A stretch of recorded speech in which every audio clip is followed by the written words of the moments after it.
Hello everyone, welcome to Claps India. I am C Aditya Pandey. आज इस video में मैं आपसे बात करूंगा इनकम टैक्स की। इनकम टैक्स में क्या रिलैक्सेशन दी है गवर्नमेंट ने और क्या नई फैसिलिटीज़ लॉन्च करी हैं, इसके बारे में बात करेंगे। तो इस पूरे वीडियो को मैं अलग अलग कैटेगरी में डिस्कस करूंगा, यानी कि पहले मैं बात करूंगा ड्यू डेट्स की, फिर मैं बात करूंगा कौन सी नई स्कीम्स आई हैं, फिर मैं बात करूंगा टीडीएस की, और भी कोई कैटेगरी होगी तो उसको भी मैं लेटर ऑन डिस्कस करूंगा। तो वो मैं ऐसी मेजर डिटेल्स डिस्कस करूंगा जो आपको डायरेक्टली बेनिफिट दे रही है या इन जनरल आपको समझ आएगा कि वो आपको कैसे बेनिफिट करेगी। तो चलिए शुरू करते हैं।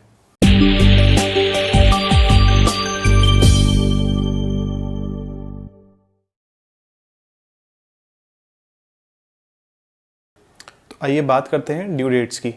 तो ड्यू डेट्स में पहली जो मेजर इन्फॉर्मेशन गवर्नमेंट ने बताई है हमें, वो ये है कि जो फाइनेंशियल ईयर 18-19 के इनकम टैक्स रिटर्न है, यानी कि मैं बात करूं 1 अप्रैल 2018 से 31 मार्च 19 तक का, तो वहां पे ड्यू डेट आपकी 30 जून कर दी गई है। यानी कि आप किसी भी रीजन की वजह से अगर आप रिटर्न अपना नहीं फाइल कर पाए हैं लास्ट ईयर का, तो आप 30 जून तक उसका रिटर्न फाइल कर सकते हैं। बात करें अगर फाइनेंशियल ईयर 19-20 की, तो 19-20 के लिए जो डेट्स हैं, इंडिविजुअल रिटर्न की 31 जुलाई होती है, टैक्स ऑडिट की जनरली 30 सितंबर होती है और ट्रांसफर प्राइसिंग की 30 नवंबर होती है। तो इन सारे ड्यू डेट्स को अब कंसोलिडेट करके 30 नवंबर कर दिया गया है।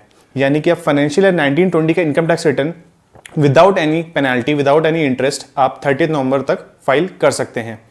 यहाँ पे गवर्नमेंट ने आपको 6 से डिडक्शन, यानी कि जो आप इन्वेस्टमेंट करते थे उसका आप डिडक्शन क्लेम करते थे अपने इनकम टैक्स रिटर्न में, या आप कोई डोनेशन करते थे तो उसका आप डिडक्शन क्लेम करते थे, उसकी भी डेट फॉर फाइनेंशियल ईयर 19-20 30 जून तक कर दी गई है। और जो नए आईटीआर सब नोटिफाई किए गए हैं उसमें एक स्पेसिफिक सेक्शन ऐड किया गया है जहां पे गवर्नमेंट ने आपसे डिटेल मांगी है कि आपने 19-20 के लिए टिल 30 जून कौन से इन्वेस्टमेंट करे हैं और आप उसकी वहां डिटेल्स फर्निश कर सकते हैं। तो अब बात करते हैं और आगे ड्यू डेट्स की। तो ड्यू डेट्स में जो नेक्स्ट ड्यू डेट है वो आपके टीडीएस रिटर्न की है। तो टीडीएस रिटर्न की डेट भी 30 जून कर दी गई है। इसी के चलते जो टीडीएस सर्टिफिकेट आप अपने एम्प्लॉय को देते हो उसकी भी डेट 30 जून कर दी गई है।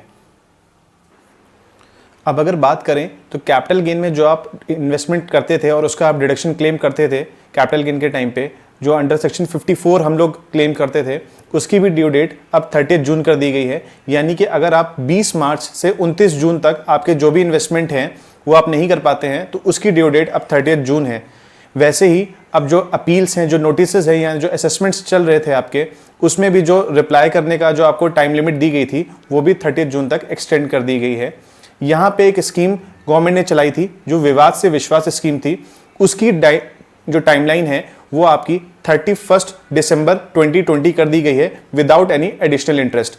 विवाद से विश्वास स्कीम जो आपकी की गई थी, यहाँ पे आपको जो भी आपकी पेंडिंग प्रोसीडिंग्स थी या फिर जो भी आपके पेंडिंग डिमांड्स थी उनको क्लियर करने के लिए ये स्कीम चलाई गई थी। अब अगर बात करें एडवांस टैक्स की, तो एडवांस टैक्स की जो डेट है वो सारे क्वार्टर्स की तो सेम है, बट जो आपकी 50 जून जो डेट आपकी फाइनलाइज की जाती है जहां पे आपको एडवांस टैक्स सबमिट करना होता है, वहां पे आपका जो रेट ऑफ इंटरेस्ट है वो 12% से कम करके 9% कर दिया गया है अगर आप उसका पेमेंट 30 जून तक कर देते हैं।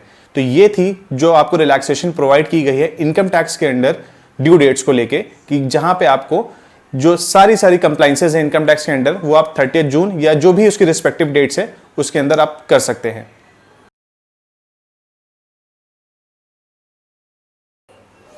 अब बात करते हैं टीडीएस की।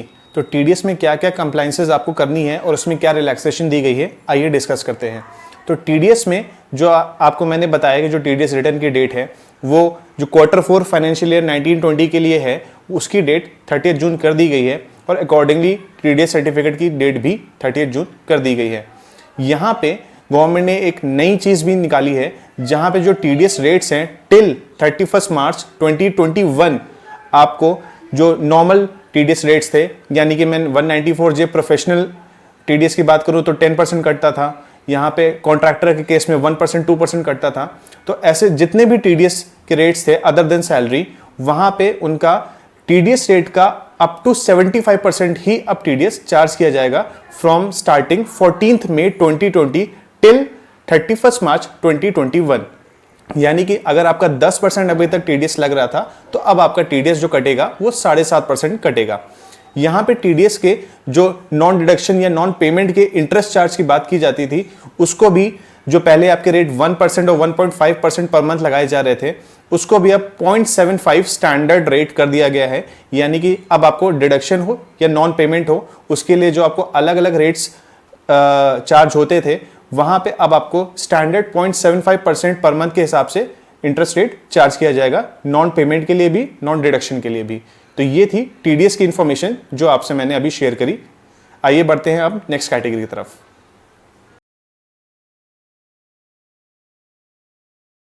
हमारी नेक्स्ट कैटेगरी में हम बात करेंगे गवर्नमेंट की उस नई स्कीम की जो उन्होंने अभी 20 मई 2020 को लॉन्च करी है, instant e PAN facility. Instant e PAN facility आपके जो ऑफिशियल वेबसाइट है इनकम टैक्स की, उसमें लॉन्च की गई है, जहां पे आप अपने आधार नंबर के थ्रू पैन साइट से ही अप्लाई कर सकते हैं और आपको ई पैन इशू कर दिया जाएगा। ये ई पैन वैसे ही काम करेगा जैसे नॉर्मल कोई भी हार्ड कॉपी वाला पैन काम करता है, यानी कि वो हर डिपार्टमेंट में, हर जगह, हर बैंक्स में, हर फाइनेंशियल इंस्टीट्यूशन में एप्लीकेबल होगा या एक्सेप्टेबल होगा। तो इसे हम कैसे इशू करवा सकते हैं या इसे कैसे अप्लाई कर सकते हैं, तो मैं आपसे डिस्कस कर रहा हूं। यहाँ पे आप ऑफिशियल इनकम टैक्स की जो वेबसाइट है वहां पे जाके आपको लेफ्ट हैंड साइड पे एक ऑप्शन दिखेगा ई पैन फैसिलिटी का। वहां पे आप अपने आधार नंबर को इनपुट करोगे और यहाँ पे आपको इंश्योर करना है जो आपका आधार नंबर पर मोबाइल नंबर रजिस्टर्ड है वो एक्टिव होना चाहिए, क्योंकि वहाँ पे ओटीपी जनरेट होगा और वहाँ पे ओटीपी जैसे ही आप डालोगे आपका आधार वेरीफाई कर दिया जाएगा और आपसे बस ईमेल वेरिफिकेशन मांगा जाएगा और आपकी सारी डिटेल्स आधार के थ्रू ले ली जाएंगी इनकम टैक्स में और आपको ई पैन इशू कर दिया जाएगा। तो ई पैन आपको आपकी ईमेल आईडी पे आ जाएगा, आप उसे बाद में प्रिंट आउट भी कर सकते हैं या अपने ईमेल में स्टोर भी कर सकते हैं और उससे आप कहीं पे भी कोड कर सकते हैं। ये इंडिविजुअल के लिए भी है, पार्टनरशिप के लिए भी, या फिर कोई भी टाइप ऑफ ऑर्गेनाइजेशन आप फॉर्म करते हो उनके लिए अप्लाई कर सकते हैं।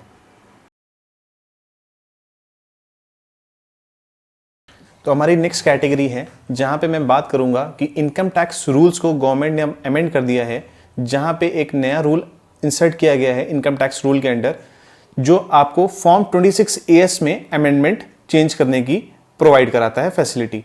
तो ये क्या है रूल? यहाँ पे हमारे 26AS अभी तक लास्ट ईयर तक हमारे टीडीएस की डिटेल्स, टीसीएस की डिटेल्स और जो हमारा टैक्स हमने डिपॉजिट किया है सेल्फ असेसमेंट के थ्रू या फिर फाइनल असेसमेंट के थ्रू, वो शो करता था। यहाँ पे इसको अब 26AS को अमेंड करके एनुअल इंफॉर्मेशन स्टेटमेंट करके अब डिक्लेयर कर दिया गया है और ये अब आपकी बहुत सारी डिटेल्स एक ही फॉर्म के अंडर स्टोर करेगा डेटाबेस में, जो टाइमली अपडेट होती रहेंगी जैसे जैसे ट्रांजैक्शन होगा या जैसे जैसे इनकम टैक्स का डेटा अपडेट होगा। तो इसमें क्या क्या इंफॉर्मेशन रहेंगी? तो आपकी जो टीडीएस और टीसीएस डिटेल थी वो इसमें रहेंगी, आपके कोई कंप्लीटेड प्रोसीडिंग्स होंगी वो इसमें इंक्लूडेड होंगी, कोई आपकी पेंडिंग प्रोसीडिंग्स चल रही होंगी वो इसमें इंक्लूडेड होंगी, आपके कोई भी स्पेसिफिक फाइनेंशियल ट्रांजैक्शन जो कि 50,000 के अबव हैं, या तो आप म्यूचुअल फंड करवा रहे हो या आप शेयर में ट्रेडिंग कर रहे हो, वो भी अब इसमें इंक्लूडेड होगा।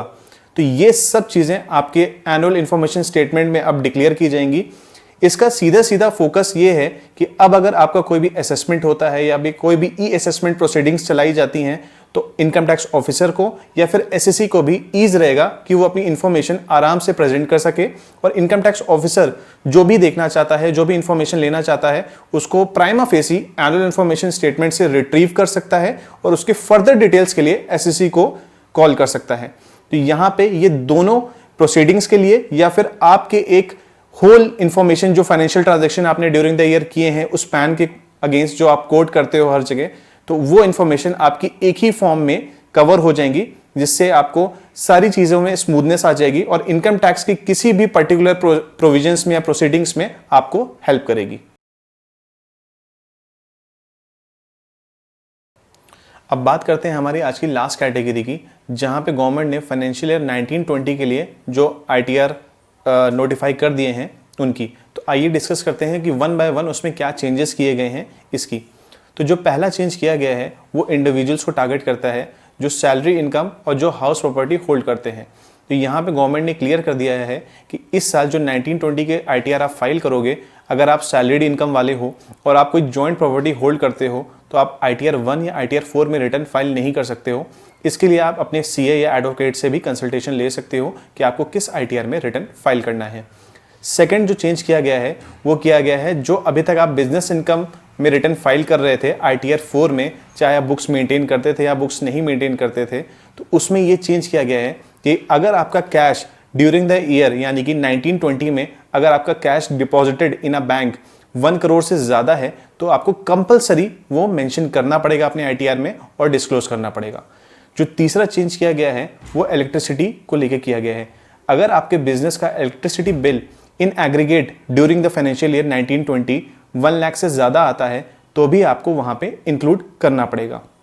कोविड-19 के चलते जो अदर आपकी जो चेंजेस किए गए हैं तो वो ये किए गए हैं, अगर आपने अपने फॉरेन ट्रेवल में during the year financial year 1920 में 2 लाख से ज़्यादा अमाउंट स्पेंड किया है तो उसकी भी डिटेल्स आपको वहाँ पे अपने ITR में मेंशन करनी पड़ेगी।